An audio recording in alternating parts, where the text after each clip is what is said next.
რა გადაწყვეტილებაც არ უნდა მიიღოს ნებისმიერ შემთხვევაში დავეთანხმებით და გვერდით დავუდგებით, ასეთი არის 70 წლის აკადემიკოსის გოგი ჩახუნაშვილის შვილების და ზოგადად ოჯახის მეგობრებისა და ახლო გარემოცვის პოზიცია საპროცესოს გაფორმებასთან დაკავშირებით, როგორც აკადემიკოსის შვილები ჩვენთან საუბრისას ამბობენ, მამასთან ბოლო კომუნიკაციის დროს ჯერ კიდევ ბოლო მოცემულობა იყო ზალაში იმასთან დაკავშირებით, რომ გოგი ჩახუნაშვილი ამ ეტაპზე არ არის თანახმა, რომ გააფორმოს საპროცესო შეთანხმება, თუმცა ისინი ამბობენ, რომ ნებისმიერ შემთხვევაში მოусმენენ მას და მხარს დაუჭერენ. ჩვენ გარდა ამისა ვესაუბრეთ კონსტანტინე კოკაიას შვილსაც, მისი პოზიციაც არის უცვლელი იმასთან მიმართებით, რომ მშობლის გადაწყვეტილებას პატივს სცემს. მან თქვა, რომ მაშინ, როდესაც მამამისის ჯანმრთელობის მდგომარეობა ციხის პირობებში გაუარეს და ჰქონდა მცდელობა იმისა, რომ გადაეფიქრებინა და შეიცვალა პირვანდელი პოზიცია კონსტანტინე კოკაიას, თუმცა ვერ გაჭრა ამ მცდელობამ. ამიტომ ანალოგიური დამოკიდებულებაა კოტე კოკაიას ოჯახის მხრიდანაც ისინი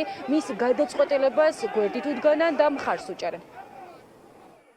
თქვენ იცით, რომ სანამ ის აღმოჩნდებოდა ციხეში, ის ამბობდა, რომ არანაირ საპროცესოზე ხელს არ მოაწერდა. მე დღის წინ აკადემიამაც გააკეთა განცხადება იმ აკადემიის ჯგუფის წევრებმა, რომელი აკადემიის პრეზიდენტიც არის მამაჩემი და ერთხმად მოუწოდეს, რომ იქნებ გადახედოს თავის გადაწყვეტილებას. ექიმთა ჯგუფიც აქტიურად ცდილობდა, რომ ასე ვთქვათ, მსგავსი მესიჯი მიეწოდებინა მამაჩემისთვის და როგორც ჩანს, ბევრი, ასე ვთქვათ, ადამიანი არის ამ აზრზე, რომ იქნებ როგორმე მამაჩემის მიერ გადაიხედოს ეს გადაწყვეტილება, იმიტომ რომ ალბათ ბევრი ადამიანი იაზრებს, რომ ნებისმიერ შემთხვევაში 72 წლის ადამიანისთვის 5 წლით ციხის მისჯა ფაქტიურად არის სასიცოცხლო განაჩენი. აქედანაც მინდა უთხრა, რომ თვითონ როგორ გადაწყვეტილებასაც მიიღებს მისი მეგობრები, მისი ოჯახის წევრები, მისი კოლეგები, თანამებრძოლები და ნებისმიერი ადამიანი, ვისთანაც მე შეხება მქონია,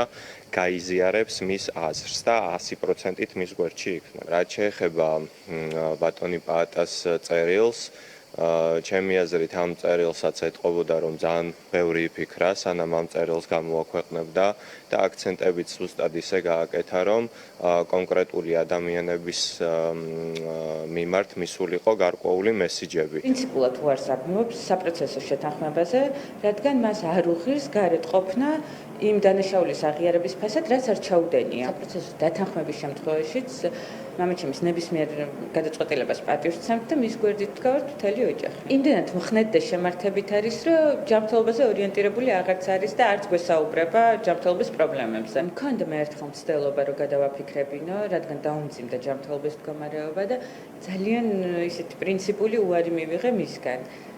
ამიტომ უკვე ვცდილობ, რომ აღარ ვუთხრა და აღარ ავწიო ეს თემა და აღარც განვიხილოთ. მას შემდეგ დადგა ეს თემა დღის წესრიგში და ეს საკითხი, როდესაც პაატა ბურჭულაძემ გამოაქვეყნა განცხადება მისი სახელით გამოქვეყნდა სოციალურ ქსელში, სადაც ის მოუწოდებს 4 ოქტომბრის საქმეზე დაკავებულებს, რომ საკუთარი დასამტკიცებელი მათ უკვე დაამტკიცეს და ახლა დროა უკანონო პატიმრობიდან გათავისუფლდნენ. ამ ეტაპზე ცნობილია ირაკლი ნადირაძის პოზიცია ის საპროცესოს გაფორმებას ამ ეტაპზე არ აპირებს. ცხადია, დავუკავშირდებით დანარჩენ პატიმრებსაც და მოვისმენთ მათ პოზიციას, მათი ოჯახებისგან ამ ეტაპზე, როგორც ცნობილია ჩვენთვის, გოგი ჩახუნაშვილი ჯერჯერობით საპროცესოს გაფორმებას არ აპირებს, ხოლო კონსტანტინე კოკაიას ხვალმოინახულებს შვილი და დამატებით ცნობებს, სწორედ ხვალგაგვა ცნობს იმასთან დაკავშირებით, გადახედა თუ არა პირვანდელ პოზიციას კონსტანტინე კოკაია.